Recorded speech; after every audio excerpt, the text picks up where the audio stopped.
She was the first person where I felt I wanted to get over myself more than I wanted to run away. The only one I could imagine spending a lifetime with. The only person I liked as a person and liked everything about that person. I wanted to be there for her, do things for her. I didn't want to love anyone else. I didn't want anyone else to love me. Anyone else, I knew it would be a poor imitation of how I feel about her. Maybe the only thing in life I could say for certain I want. I don't want her to be in pain and to be hopeless, feeling broken and unfixable, unlovable and alone. I saw you and I want to be with you, but that is dependent on her wanting to. And even if she wanted to, would she be able to? In my past, I couldn't, and people had told me the exact same thing, in no uncertain terms, that they wanted me. My faults weren't deal breakers. But hearing that only made it worse. I lost respect for them. I've tried to think of what could be said to overcome that, and there's nothing. I can't communicate how I feel, and neither of us can reciprocate. It took me talking about my worsts and the things I did not want to talk about before some of those feelings went away. But I can't make her do anything. I can't make her talk, and when she did talk, I effectively told her that she, her person, fills my mind with pain. Maybe the first person she was relating to on that level, and she hears that she hurts me too. She fails me like she does everyone else, and I reject her like everyone else. Learning that opening up only leads to more pain. What did that whirlwind of an interaction feel like to her? It could have meant nothing. But I'm afraid, given our similarities, that I've hurt another person in a completely new and yet still the same kind of way as every other time.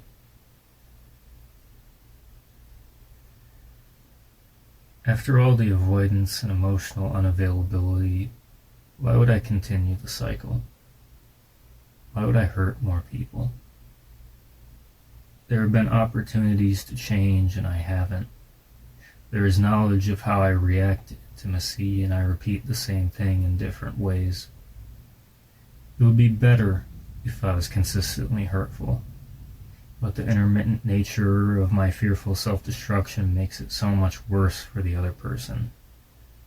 I don't want anyone to misconstrue this as a failure on their part. There is nothing they lack, nothing that they could do to make me stay.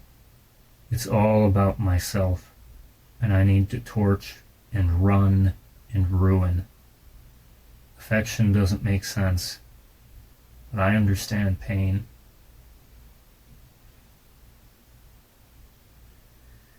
I've struggled to think of what I would want to say to her, if there even is anything I can say now. There are so many preventative factors and so many mistakes I've made that the primary feeling still remaining is apologetic. But I've already apologized. I don't have any answers. The only thing that comes to mind, having the smallest sense of being sufficient, is, I'm sorry, Justine. I'm sorry that when you opened up, I shut you down. I don't doubt if I hadn't messed up that day, I would have made some other disastrous mistake that would have caused an equal or greater amount of hurt that would destroy the relationship. I know it wouldn't have worked. I know that it can't now.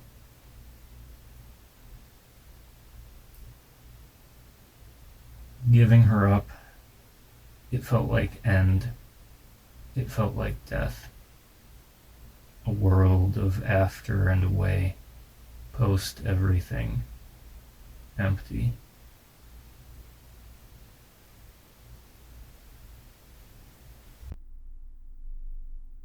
I had been stalling on my fourth step for quite some time.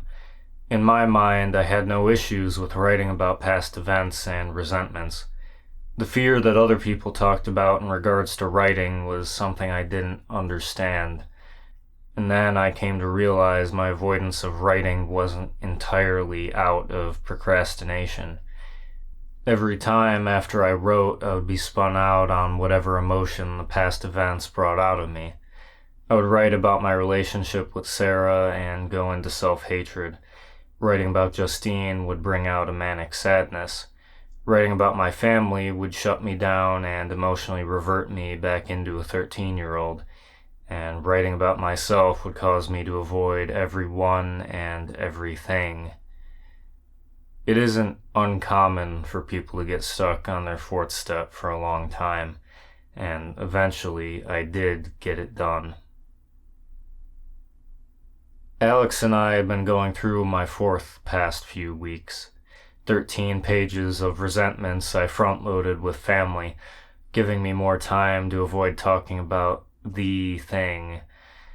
But I had run through the 3 pages dedicated solely to my mother and the 2 for my brother. There was no more time left. I was repeatedly folding and unfolding the pages I'd printed out and rereading the pages before and after her. Before showing up for our meeting, I had made up my mind to not look at what I had written beforehand. I wanted no reminder of what I had put on the page before I had to read it aloud. Then I would remember as I read, hopefully preventing me from locking up and refusing to read the worst details. Alex was waiting for me to speak. Would it be easier if I read it? I need to read it. I know I need to say it. I finally turned to the page and stared into it, not reading the words as I deliberately kept my eyes unfocused. Then I closed my eyes. When I opened them, I was ready. It was a continuous reading until I stopped mid-sentence. As I stared at what I had written, I knew immediately it wasn't coming out. My body was refusing, and my mind was locking up. I couldn't form words anymore.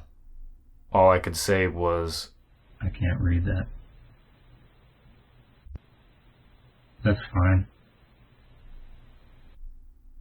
Part of the hesitancy was due to my own shame of still being stuck on her after so long. Typically, the other person has already heard me explain the situation in the past, so bringing it up again is the most painful part because it shows what I see as the pathetic reality of my internal experience. Besides the fact that I was disappointing the other person by not taking their advice of, you need to get over this, you need to give this up, it's that I felt the other person didn't understand the nature of the obsession. I would get comments of me thinking with my other head, and not that I wasn't physically attracted to her, but the situations and daydreams that consumed my thoughts were almost never sexual. It centered on reciprocation, making amends or reaching some understanding, an end to the uncertainty and the ensuing relationship. Even though by reading my fourth step to my sponsor I essentially accomplished the fifth, I wanted to read it to someone else, Trevor.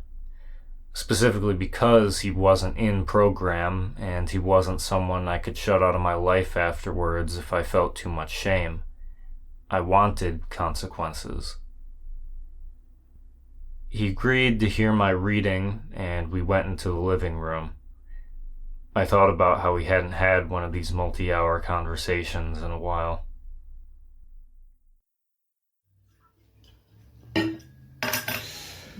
Oh, man.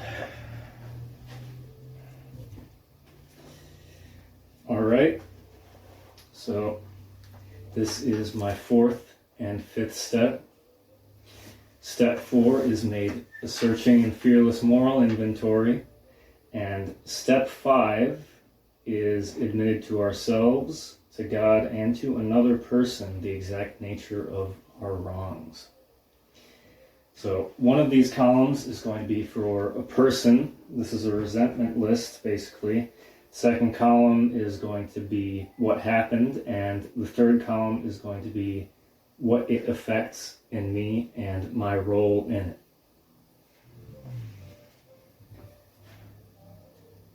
My mom wouldn't leave me alone. Anytime she would talk to me in high school would set me on edge. Any and all emotion was instantly turned to annoyance whenever she would ask me anything personal. I didn't want to talk to her, even more so about myself. In general, I hate the way I act around her. It's a combination of being home and being around her that makes me shut down and act agitated. When I think about how things were in high school, I have no idea how I thought daily stress dissociating was normal. Affects my self-esteem. I never tried to make things better. I never wanted to. I couldn't care less about how she felt, and it was obvious to her. She was trying to build a relationship that I was actively destroying. Made me do things I didn't want to. Similar to above, but I despised doing anything she asked of me, from as small as a chore to going to an event. One specifically, when I was very young, she made me wear sandals, but I hated feet. I hid my feet on the car ride to wherever we were going. It was something about her self-admitted stunted pinky toe which I was worried I would get. She would frequently joke that either me or my brother would get it. Feet. You don't like feet? Feet have been disgusting since then. Looking at people's feet disgusts me. She is my parent and does things in my best interest even when I don't think she is. I never respected that because I always assumed I was right and she knew nothing about what is good for me. I don't care if you ask questions. Yeah, I mean, like if something. But yeah, you don't like feet. I don't like feet. Said she doesn't want to feel my bones. Was already self-conscious about my weight. She asked for a hug, and during it she said she doesn't want to feel my bones anymore. I recoil from physical touch. I hate hugging people. I never go shirtless. The only reason I go to the gym is because of this. Up until college, I refused to wear t-shirts outside of my house. No matter the weather, I would wear long sleeves and pants. I've held on to this for 10 years. Kept my computer in the front room. Every one of my friends had their computer in their bedroom. Mine, a leftover from the time of a shared computer between me and my brother, was stuck in the living room. The floor plan of the house is extremely open. There's little to no privacy no matter where you are. You couldn't outright hear the conversation happening on the ground floor from the second the sound would amplify itself through the vents. My computer was on the opposite end of the same room with the front door, and the upstairs hallway had a direct view of my monitor. With everything so open, my late-night conversations became theirs as well. Many times while talking to my friends, I would hear the creaking of the steps behind me, alerting me to the fact that I had woken someone up before they themselves would come by to tell me to quiet down. If I asked why my computer was in the front room instead of my bedroom, she would say, "I would never see you otherwise." My part, I mostly disliked that they saw a part of me that wasn't completely closed off. When talking with my friends, I was a completely different person. It hurt my whole family to see that I was able to have functional relationships with other people. The reasons for keeping my computer in the front room do make sense. My perception was that my parents wanted to monitor me or make sure I wouldn't look at porn, but they never gave that as a reason. All my friends thought that was the real reason. It made me think they were being disingenuous. That's kind of what, I mean, it's like, I feel like that's kind of what you would assume, right? Like if you're not allowed to have your computer in your room, but I mean, it's like you have a phone, you know? No idea. It's just an odd thing to just like really, At least for me, because like I always was able to have a computer in my room. It was just being in the front room, especially. That was yeah. It's like even like if you could set it up like downstairs or something, just not like in. Just like you're just there, you know. I mean, you know the layout of the Yeah. hallway. They could like upstairs. You could just see. No, there is no privacy. You'd have to be like super quiet if you wanted to talk about anything like personal to, you know. Yeah, I mean, if you remember Skype, that's when you would actually talk. It was always at night. And you would always have to. You would talk like super softly. Yeah.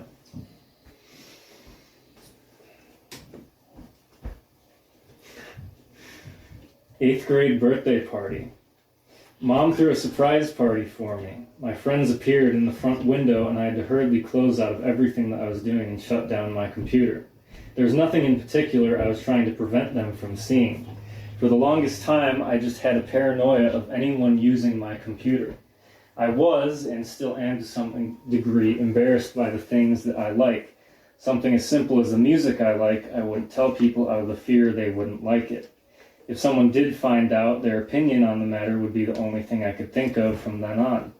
After shutting off my computer, I put my shoes on and ran away through the backyard. I made it to the other side of the neighborhood before a car search party found me. I didn't want to go back. I didn't want people to look at me to be the center of attention, especially after what I had just done. Eventually I did go back, but with half the time taken up by my escape, everyone soon went home. I do not have birthday parties anymore, and the few people know the actual date. My tradition in the past years has been to drive somewhere just for the sake of driving. My part, she didn't have bad intentions.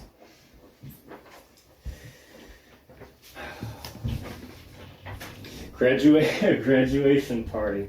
I didn't want a graduation party at the end of high school, but my mom wouldn't allow it. She said it was mostly for other people and not me. Family gatherings already make me feel inadequate, and inciting a function where I'm supposed to be at the center of attention is even worse because then I can't be a recluse. I already think that the extended family doesn't care about me. It seemed like they were there out of obligation as well. Would have blowout fights. She would eventually get sick of my unresponsiveness and passive resentment at anything she directed towards me. Maybe the only time she swore at me, "I'm sick of your shit," and she left the house. My dad attempted to mediate, but there wasn't much possible to amend. The next week was tense. I was afraid to go home. Just like every other time, there was no resolution. It was left to dissipate without acknowledging that it ever happened. On one instance, she asked if my unresponsiveness and aversion to her was because I was gay. It felt like a slap in the face because of how off the mark it was. To me, it exemplified how little she knew about my life, albeit I never gave her anything. Another occasion involved more anger over my unresponsiveness. This time, I acknowledged it. I said something akin to, "You think I don't know? This is the same thing at school. Everyone thinks of me this way." I then broke down crying as I escaped to my room. Of course, I didn't like how I acted and the way things were. Me being the problem was clear, but there was no intention to do anything about it.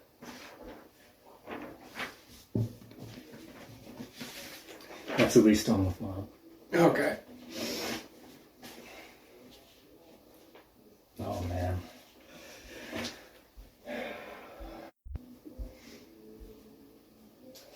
Brother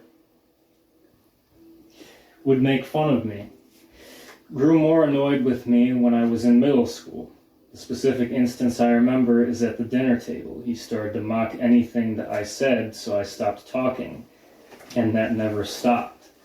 I resented talking at the table, any questions directed at me, even when there was no mocking anymore.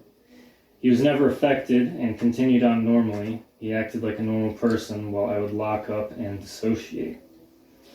Affects my self-esteem and personal relationships. Didn't want to include me, / stopped talking to each other. As he went into high school, he talked to me less and less and became annoyed when I tried to talk to him. We used to be close. When we were younger, we would hang out together when both of our friends were over, even with the 4-year age difference. Now we have not talked for close to 10 years, basically. Family likes him more. He's vastly more functional and personable than me. During family functions, he's able to fit in with the other men. I'm usually with the women because I'm more comfortable with them. Even teasing from the guys, because I already felt out of place, felt adversarial. Not caring about sports separated me a good deal. I can relate to that though. Yeah, basically all the time. Like I would be talking to my aunt, I my would- grandma. Yeah, it's like I never really talk to the guys in my family just because it's like I relate more to the gal talk. But Things are just weird. That's one of the reasons why I don't like going home. Besides, I mean, everything's just weird between me and my family. mhm. That's why I like not living here. Yeah. I didn't know that you haven't like talked to your brother.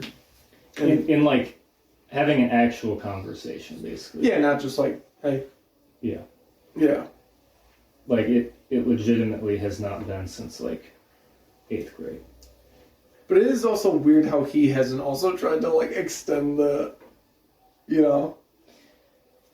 I mean, in the past, I've heard some things from my mom. Like, there was one time where my mom put me in counseling, and we had a family session, Mm-hmm. and she was bringing up how me and my brother don't talk, and this was probably in like, sophomore year of high school. Mm-hmm. And like the counselor asked if like either of us are fine with that, and we both said like yeah. Oh yeah, who cares? Mm-hmm. But sometime later on, when my brother, one of the times he was moving in for college, my mom told me that he said that all these other people have like their brothers helping them out move in. They have like a close relationship that you can just like see from how they interact. And he just felt like that was something that he lacked. But He started it. You know. I think to like a fair degree, like I know that the stick in the mud in the family is me. Like I don't have any misgivings about that. Mm-hmm. Like I know I never make the effort to do anything because, you know, there's never been a desire to do anything.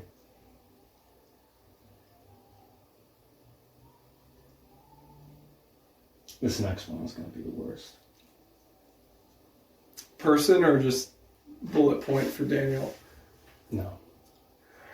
That one's done. Moving on to the next person. See, this is...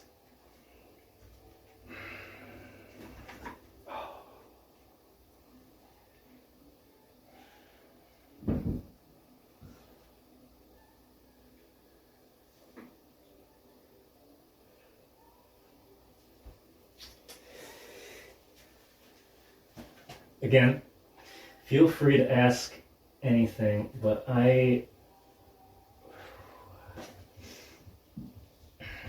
Humility, you know?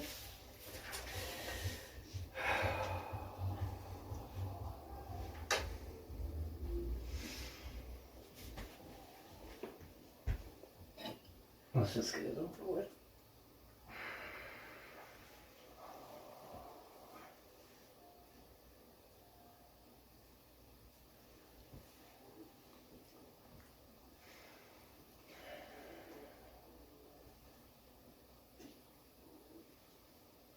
This is just going to get progressively worse and worse.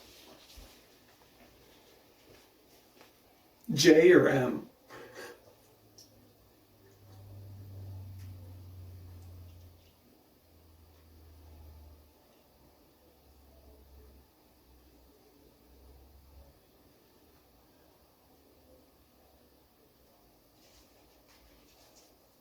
It'll happen eventually. Yeah, no, that's fine.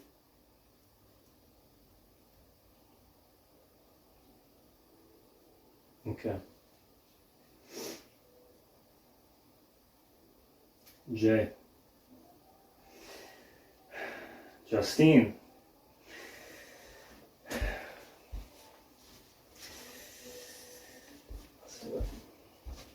Justine. My obsession with her has consumed and destroyed my life. Even now, my life revolves around what I am going to do next in the context of her. I can't imagine a life without this obsession because it is all I've known. It masks the lack of meaning and apathy towards life that lies underneath when I can replay past situations and imagine potential future conversations in my head. When I read or attend meetings, I frame the things I hear around how it could help her. Life circumstances are framed through the lens of her. Step work is done in service of getting to step 9, so I have an excuse to talk to her again. I have imaginary conversations. I've rehearsed my recovery story. I'm aware that is exactly what you aren't supposed to do. An apology is meant to be only that, and there shouldn't be any other goal. My apologies in the past were all alternative motives. I always wanted something to look better, to bring them back in my life, to desperately look for someone to shame me. I'm torn between the fact that she does need help, that I'm someone in her life who shares similar problems and can share my experience, and that I still have obsessive feelings for her. I've convinced myself that, fuck.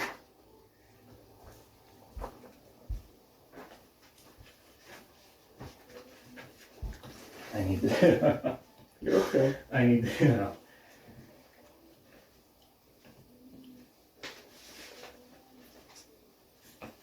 see,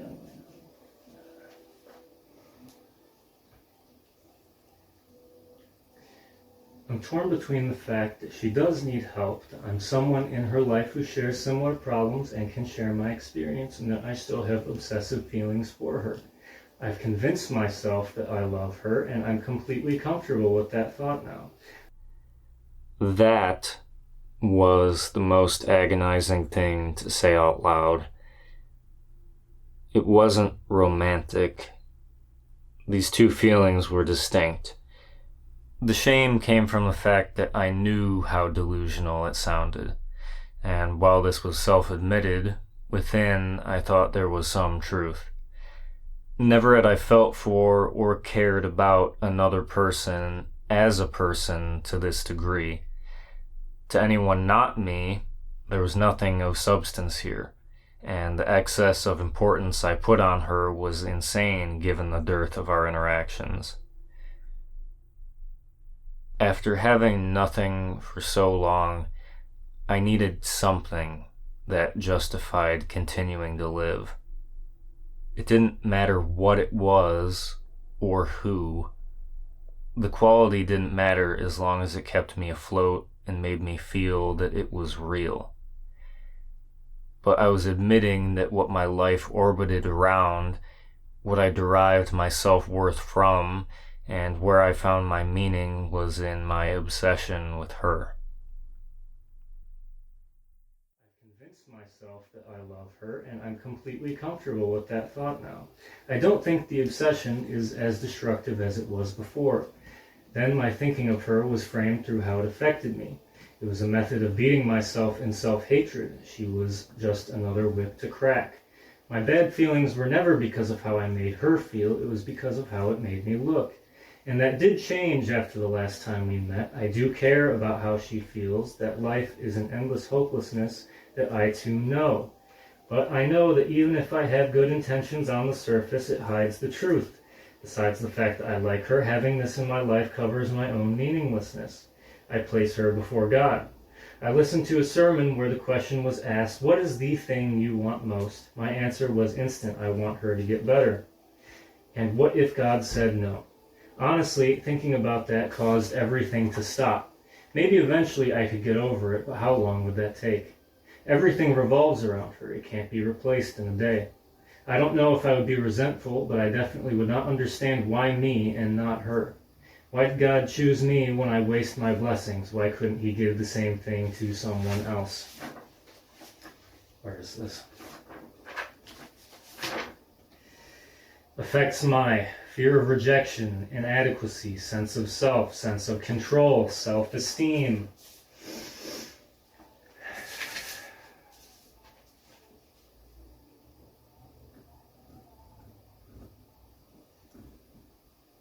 Is not honest with me. Cancels plans. Planned to meet up with her on my way back from Montana. She canceled the day before. I had a long time to think about what I need to tell her, and the prospect of never getting a resolution sent me off. I figured that this would never end. I would always be haunted by my past mistakes with her. I couldn't understand why she would want to continue talking to me every few months while also avoiding me. I can't change her, / out of my control. After meeting her most recently, the regrets of my past have more or less gone away, at least the way I conceptualize them. In thinking about my past mistakes, I was thinking about her, but it was always framed in terms of me. I never cared how she felt, I cared how it reflected on me. Even in my apology, I held on to the past. Her acceptance of me didn't mean anything. I'm not even sure what I was looking for in that apology, maybe another flogging, more misery.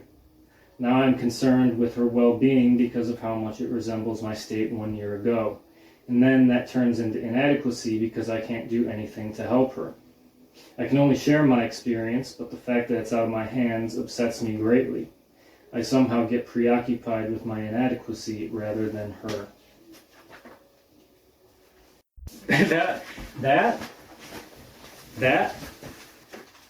That's not even the worst of it. So I had this other thing that I wrote. I went into my room to get my laptop. There was no way I wanted a physical version of this existing. This was going to be the worst part. The specificity of obsession. But I was already out of it from talking about her, and I knew this was my only chance of overcoming the mental blocks I had. The conversation had momentum. If I put this off for another time, I would never tell. I was reading a book at the time.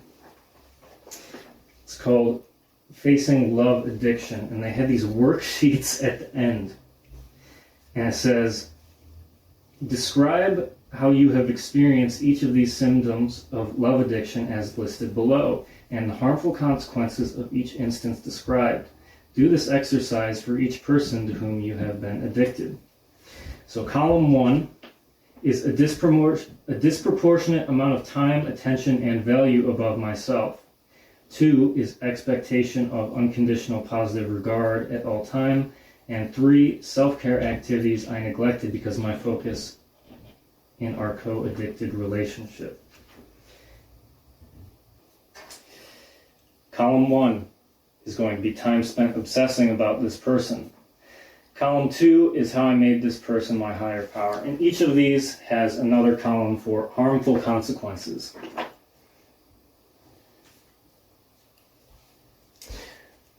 I'd be so scared to check my phone because I knew at any time I could see a message from her and I'd be on the roller coaster again. There are multiple times I went days or weeks without using my phone to avoid the possibility. Harmful consequences. I created an association between using my phone and her. It fed into my avoidance of any human interaction. While I talked to my friends on the computer, the people who did reach out on mobile had to wait until my sabbaticals were over. I made this person my higher power. I based my recovery around her after our last interaction. The lack of purpose in my life has quickly been filled by my obsession with her. Harmful consequence.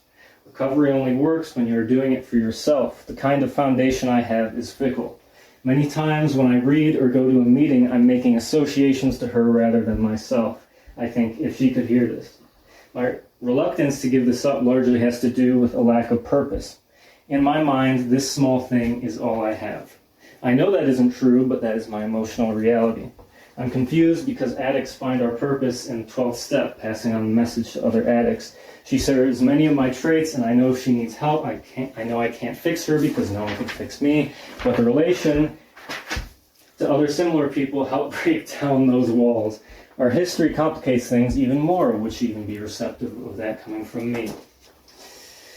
My emotions were completely dictated by how our interactions went, either good or bad. I would replay the same events over and over. Harmful consequence. I used drugs to stop thinking. I used drugs to feel good. I used drugs to feel bad. Wallowing in past situations to the extent I'm not useful to anyone or for anything. Before and after every interaction, I am a wreck.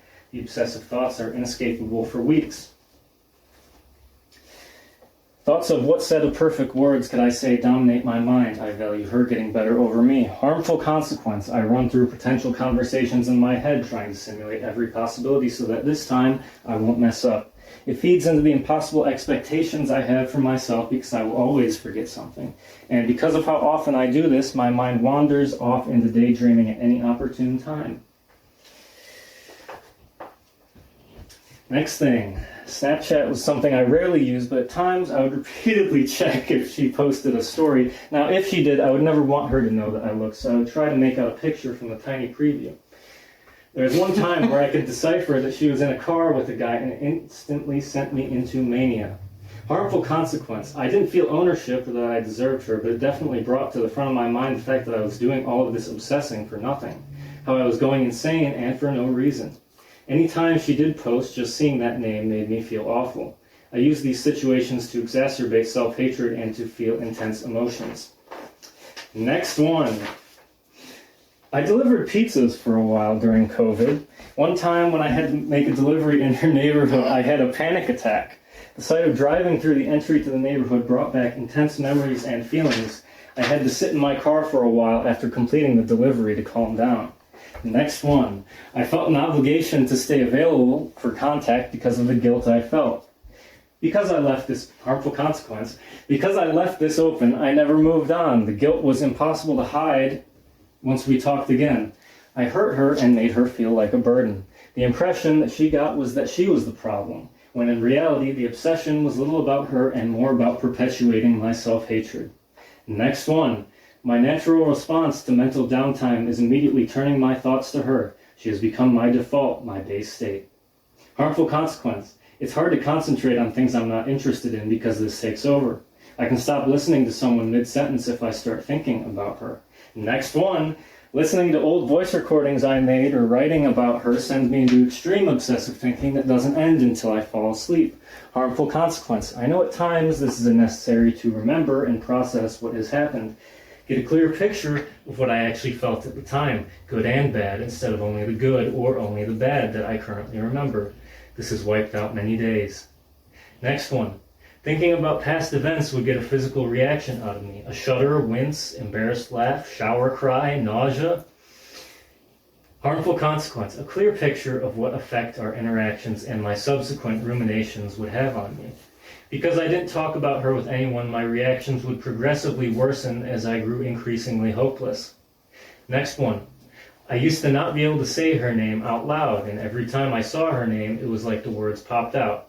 Her name started to become a series of symbols, no longer being characters of the English alphabet stitched together. It was as if Justine was one abstract symbol that instigated an emotional response. Harmful consequence. Instances of dissociation were spreading to things related to her. My mind shuts down in those moments, which is the worst feeling I regularly experience. There are no thoughts, but it still feels like my mind is racing, like there are sentence fragments that appear for a moment but are impossible to hold on to. I felt like this is the worst situation I had put myself in. I would never talk about my relationship with her because then other people would know the extent of my obsessive thinking. Harmful consequence. Feelings of shame would feed into itself, making me feel worse. Increasingly, I felt as if I was alone, insane, and hopeless. Oh, this one's good. There's a street sign I pass by occasionally named Justine Street. I never forget that it's there, but my reactions to it are mixed. I have deliberately avoided looking at the sign. I have deliberately stared at the sign. I have screamed at the sign. I have laughed at the sign. I have felt impending doom at the sign. I have felt happy at the sign. And I have felt disgusted at the sign, and especially my reactions to it. Harmful consequence. No thoughts are associated with my reactions. It is purely instinctual, mostly reflecting how I feel at that current moment. It feeds into the obsession. Next one. Perceived rejection from her would cause me to dissociate. Only in times of extreme emotional stress do I dissociate. Everything in my mind stops. Only wisps of thought remained I can never latch onto. I can't speak. My eyes recess back 2 inches into my head and my legs feel like they're on the other side of the room. Harmful consequence. Everything in me disengages, protectively removing me from the world for a moment. Dissociation will destroy the rest of the day and bring out the absolute worst feelings. It is extremely hard for me to talk to anyone. Next one. In the brief moments where interactions are good, I'm high. The feeling is comparable to an opiate come up where you feel so good it begins to be uncomfortable. Harmful consequence. It causes me to seek out interactions, to obsessively plan the next. Expectations are set so high that I always come out disappointed on the other side. It assigns her undue value and control over me when my brain lights on fire whenever we talk. Next one. I think of what I could have done differently and play out situations. I insert her into future fantasies and pretend conversations. I relive old memories. Harmful consequence. I disengage from the present, either dwelling on the past or future tripping. It makes it so I don't have to have real goals. I only have to wait for the next time we talk. There's no future I want to plan, no overarching things I want to do with my life in those moments, only this. Next one. We're almost done. Mm-hmm.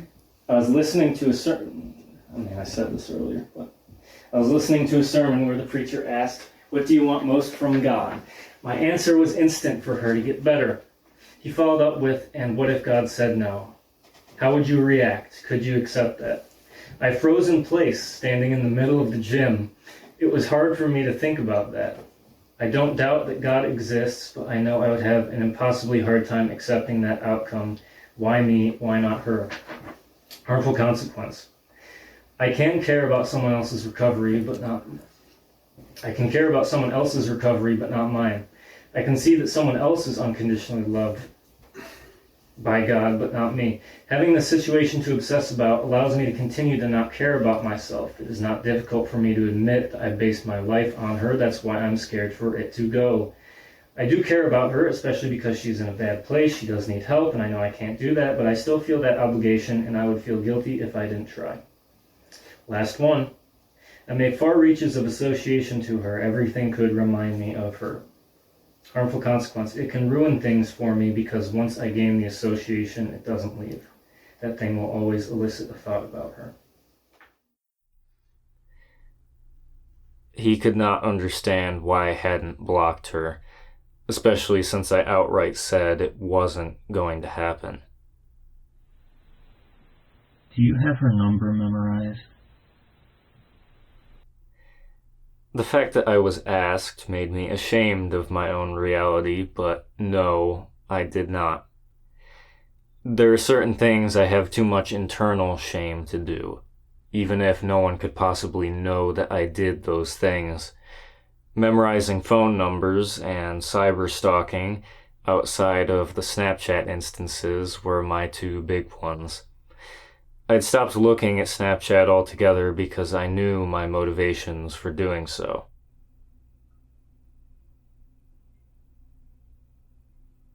Others in program talked about a big change that happened internally after admitting their fifth step to another person, but I felt nothing in the immediate moment, and even in the days after. I was disappointed at how it seemingly did nothing. All the self-hatred was still there, but on thinking, I realized the obsession was fundamentally different now. I wasn't thinking about her all day. I wasn't having conversations or playing out future situations. It was gone. There could be moments, or even hours, where I didn't think of her. Keeping the reality of my mind to myself fed into the cycle of shame, which was vomited out at Trevor, and afterwards it wasn't so unacceptable. Everything went away. I didn't have to remember her. There are moments I came to the realization I hadn't thought of her in the past hour. There was a lot of affection and care for the person I met with that day, and in times of optimism or acceptance, I could call that love. It wasn't pitying, and it wasn't romantic. In the same manner of connecting with someone in group, it felt real. At the start of the year, I began attending SLAA meetings. My first was early on a weekday, which I was only able to attend because I had a brief gap in classes. Immediately after, I would have to rush across town to get to school. I raised my hand when they asked if it was anyone's first meeting, and later during sharing, I gave a short introduction and talked about what led me to this room, my experience in AA, and how I saw similar addictive tendencies in my interactions with others. From hearing others and regular attendance, there was hope at the prospect of finding a group of people with similar dysfunctions.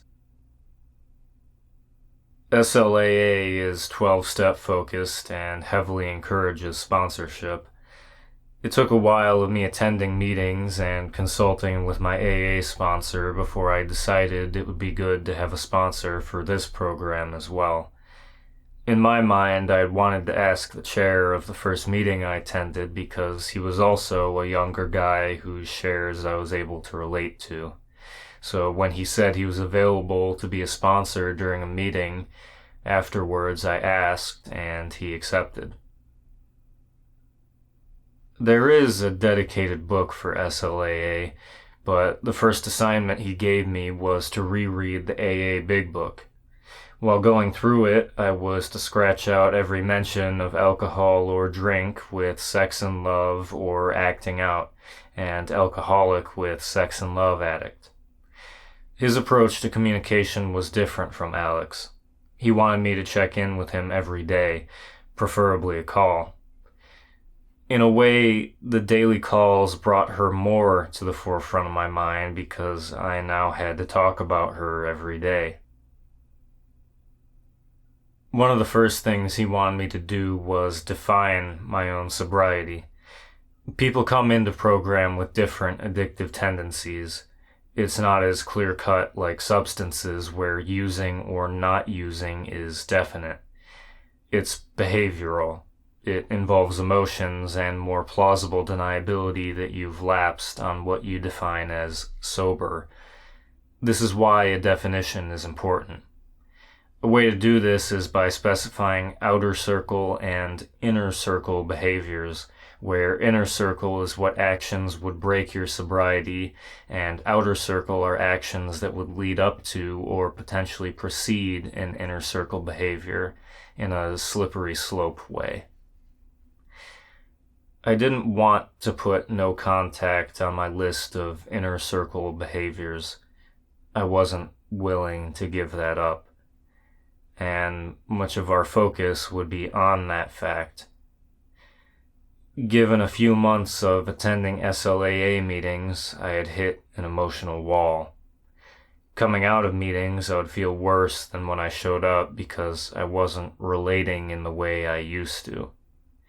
It felt weird to attend because I was undecided whether I wanted to give up the prospect of reaching out to her again. I didn't feel like I belonged there, and I had no desire to openly talk about our past interactions because I knew the response I would get. I still liked her, and was leaning more towards contacting her in the future, which felt wrong due to the nature of the group. But I felt like things could be different now. I didn't keep in contact out of guilt. I was able to honestly share how I felt with her. Our last interaction didn't result in self-destructing, and a lot of my obsessive thinking about her had gone away in step with fading self-hatred. And I also knew the unanimous opinion of outside observers is nearly always correct. I wanted things both ways, where I separate the obsession, which I knew was cancerous, and something I didn't want to continue, and the person. I go from feeling like that is the right thing to do to feeling like it's best to leave it alone, to feeling hopeless at the prospect of no contact to feeling like I would be alright, from feeling like I'm delusional to thinking that I make sense. That uncertainty mixes with shame and keeps me averse to sharing because I know the response I'm going to get. I'm confused because this is an essential part of my program. My relationships are dysfunctional and obsessive. This is a major roadblock in my life, and I need to make a decision at some point. My inconsistency is what I was most afraid of. The inability of me to show up for people fed into my avoidance. Being subject to feeling like everything is fine, everything has always been fine, and everything is going to be fine, and having optimistic thoughts, motives, and goals, and then switching to everything is awful, everything has always been awful, and everything is going to be awful, with matching pessimistic thoughts, motives, and goals is what scared me away. I felt like this was a deal breaker to intimacy.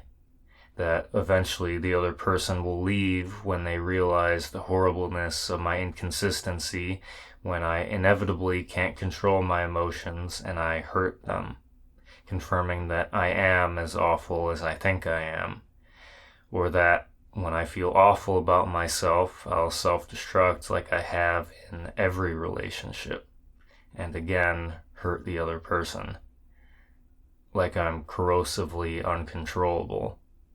Like it's impossible for me to make things work. After one SLAA meeting, I talked to my sponsor on my way out. I've been trying to figure out what I want to do with the Justine situation, so I made a flow chart of all the possible outcomes, and they're all bad. That sounds a little bit obsessive. I started reading a book on self-hatred called Abba's Child. It was one of those books where the words jump off the page because of their emotional resonance. Personally, it had an intensity that outmatched the big book in terms of understanding and speaking to my internal hopelessness. Something rare, which made me look forward to reading, and my attention was completely invested as I read. It was in the embracing of my brokenness that I could identify with others' brokenness. It was my role to identify with others' pain, not relieve it. Ministry was sharing, not dominating. Understanding, not theologizing. Caring, not fixing. When I thought about my past, I now had sympathetic understanding of who I was and the methods I used to stop unbearable emotional pain. When I had told counselors about my previous relationships, the first thing they would say after I'd finished talking was always, "You were a kid." And I never cared about that. It didn't matter because those same behaviors continued to present day. There was now enough distance to my past. Acceptance is the key to self-hatred. The things I didn't like about myself I found unacceptable for me to deal with and for other people to put up with. And all this thinking and writing about my failures or life in general never led anywhere because it was solely about me, with the only input being my own thoughts, which perpetually keeps everything centered around me. In hating those things, I separated them into another person who wasn't me, because there was a version of me who could realize my faults. I distanced myself from them while maintaining the self-obsession in a different way. But still, I knew that my actions stemmed from me in some sense, and I would tear myself apart at any failure. The person who I wanted to be never made any mistakes. Intellectually, I can know that God loves people regardless of their mistakes, and my affection for people isn't conditional on them never messing up either, but My conception of love directed towards me was conditional. Only when I never made any mistakes would I allow people to be around me. Otherwise, I would self-destruct and distance myself for what I saw as their good, or because it was the punishment I needed.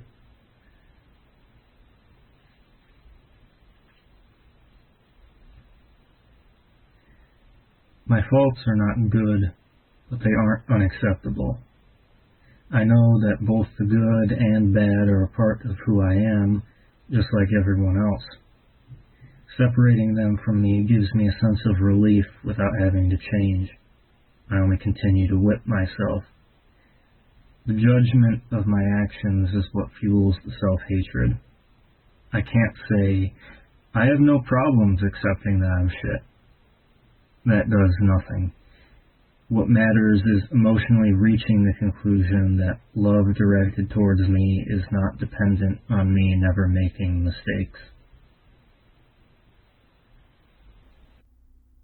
In all my self-hatred, I never had a picture of who I would want to be. There were never any plans or desires for real improvement. Goals would be a helpful reminder, a tangible thing for me to look forward to, so I made a list of who I didn't want to be and who I did want to be. The list of negatives were easy to conjure up, and goals could simply be their inverse. I didn't want to live by emotionalism, where my relationship with God and with the world is dictated by how I feel at the current moment. I wanted satisfaction with myself and God. I didn't want to be self-obsessed, where I only think about myself to the point where I'm not useful because of self-hatred. I wanted to be understanding and helpful through my own experiences. I didn't want to be undisciplined, where I have goals that are never realized because I don't work towards them, where I'm dominated by procrastination as a means of escapism. I wanted to finish the work I set out to do. I didn't want to be isolated because of the possibility of rejection, ruminating on my own inconsistency and withdrawing from other people. I wanted to be able to initiate and to face rejection. I didn't want to constantly live in fantasy, where I run through simulated conversations in my head and always end up disappointed in my own abilities. I wanted to be able to interact with others in the moment. I didn't want to feel like my life is meaningless, where I would prefer to be dead. I wanted to be of service to others even if I had to go out of my way to do so. I didn't want to be using, where I would destroy myself in progressively worse ways. I wanted to be sober and accept the emotions which used to be unacceptable. I didn't want to decide things for others, where my uncomfortability becomes so great I self-destruct with the justification that it's better for them. I wanted to be comfortable with intimacy, to accept love from God and others, to accept responsibility. I didn't want to be dishonest, where I'm unable to talk due to fear and shame. I wanted to be honest and communicate problems. I wanted to be over Justine, where I'm not using her as a crutch of meaning.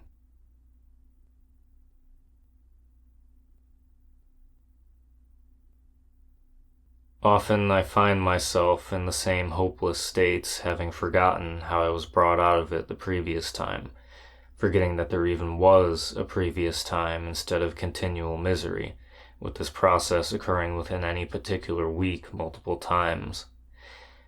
The two main parts of me, delusionally hopeful and hopeless, are not able to be reconciled, and I never have any idea of what is true or real. The confusion of conflicting and changing motives makes me desire stability, which I accomplish through destroying hope, because I have no means of destroying hopelessness. I lose the desire to talk, to care, and grow frustrated at the intermittent periods where I do have hope. It interrupts the steady state of misery with the conflicting goals of optimism that follow those good feelings.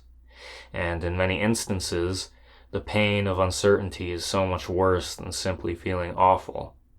But giving up is a controllable means of finding consistency. And I do. I hate being looked at. I hate being touched. I hate being sexualized. All I do is dislike.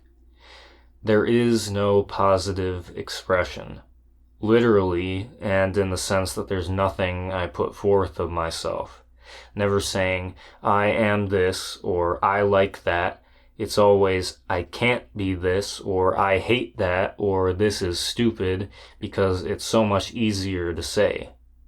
There is no person in the body you see. Past the outer layer of skin, his internals are void of flesh, bone, and heart.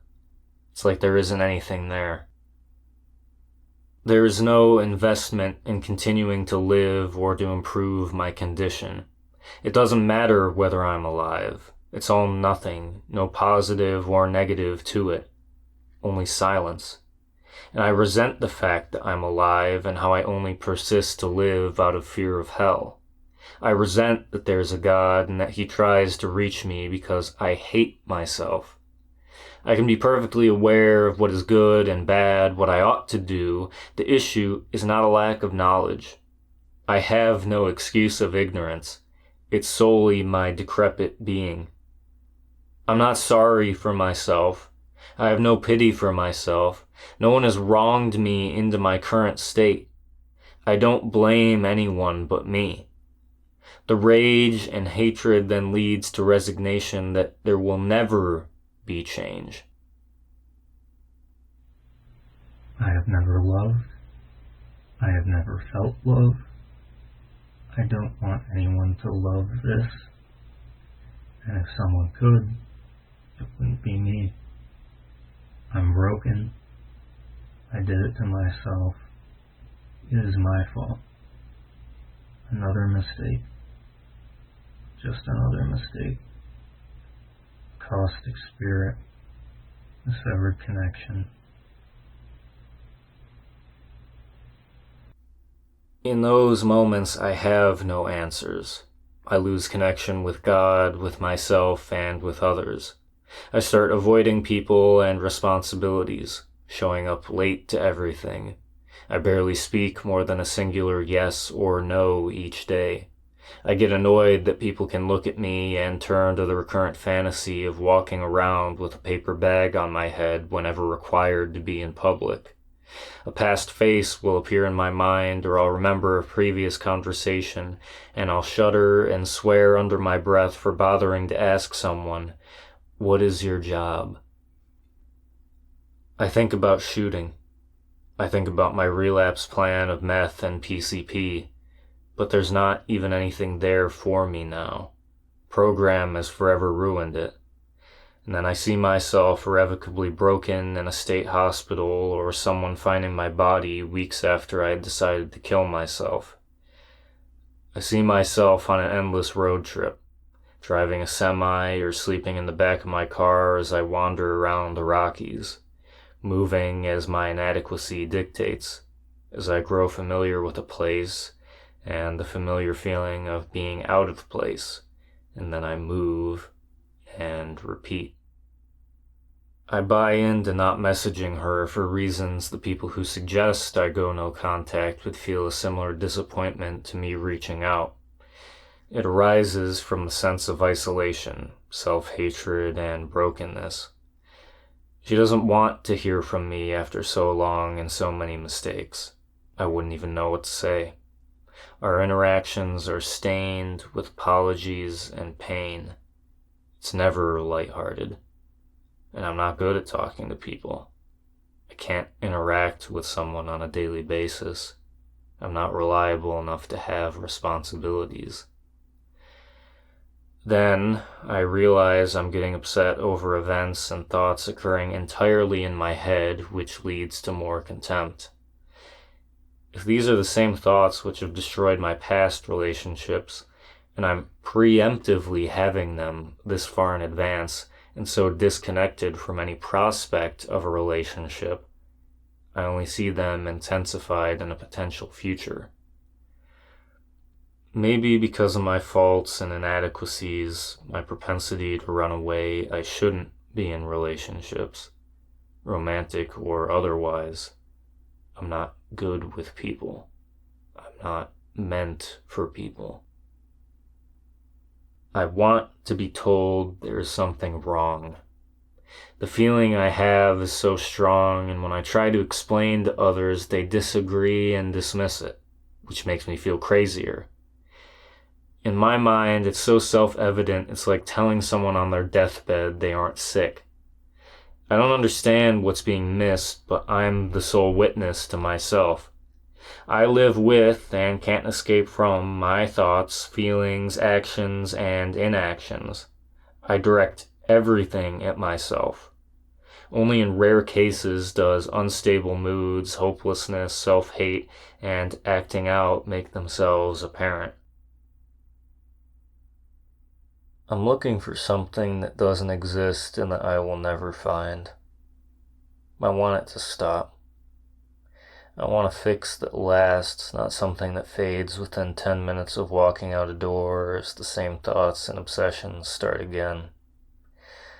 To find some end to the uncertainty and finally have a sense of self. I feel like I lack an intrinsic part of my soul that keeps me attached to the world and wanting to live. I can't live for the sake of living because I don't enjoy living. It doesn't matter. I don't care that people care about me. I don't care that life is beautiful. I don't care about overcoming struggles, the human condition, absurdity, hedonism, nihilism. I need meaning. The void in my head opens up and there's nothing left that is fulfilling. I can't read, I can't watch, I can't think about anything because the sense of helplessness arrests all. I feel like no one has answers. There are no answers. That they have a sense of self and an attachment to living, so they don't know what it's like to lack those. If the answer is supposed to be in me, where do I start if there is no me? I don't know who I am. I don't know what I want. I'm looking for a cure, for someone who has been to the other side, someone who knows what got them out of this situation. But those I truly relate to, I find them equally or more dysfunctional people who cope.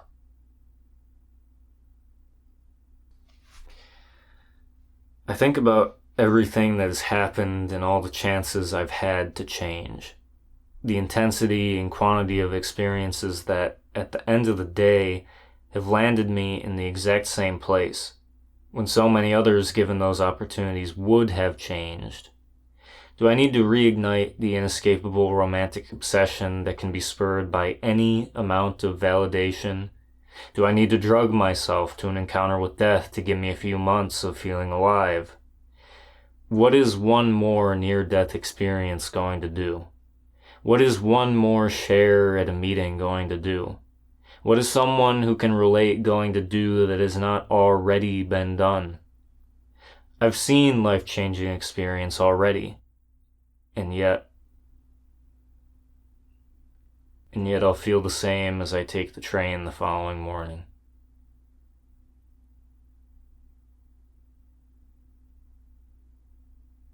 Nothing gets through to me at that point. The things I once believed and felt seem far away, like the ability to feel similar has been removed. I can believe the hope in others, and remember it in my own past, but I don't envision it in my future. During the instances where the hopelessness persists an agonizingly long time, all I can do is wait.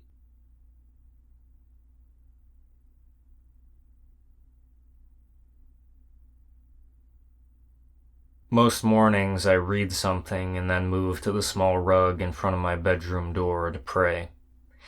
As I prayed this day, And in the previous days, I had been remembering some sermons about approaching and visualizing God and His ruinous glory and holiness when you begin to pray. To remember who you are talking to, and to not be indifferent to that magnitude. I conjured up the image of the mercy seat, a figure too large to comprehend seated, and me on my face. And then it shifted. I was in an empty terracotta house, seated across from a figure, us separated by the fire on the ground. It was night. It was as if I was looking down on us from the ceiling. I noticed I was younger and slowly shifted perspective into my own body. I was about to begin talking, but when I looked at him, I realized in this situation I wouldn't know what to say. But here I was. What could I possibly say with God next to me?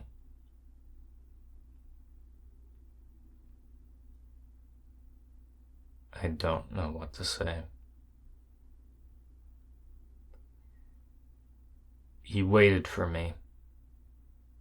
I focused on the sound of the flames. Tears started in my eyes. I don't like who I am. I know that your love applies regardless of what I've done, but my feeling of love is conditional. I need to do everything right. I want to give this up, but it's all I know. It kept me safe.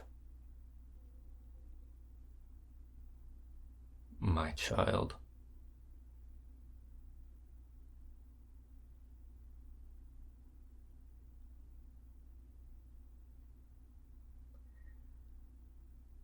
I looked through the doorway into the night.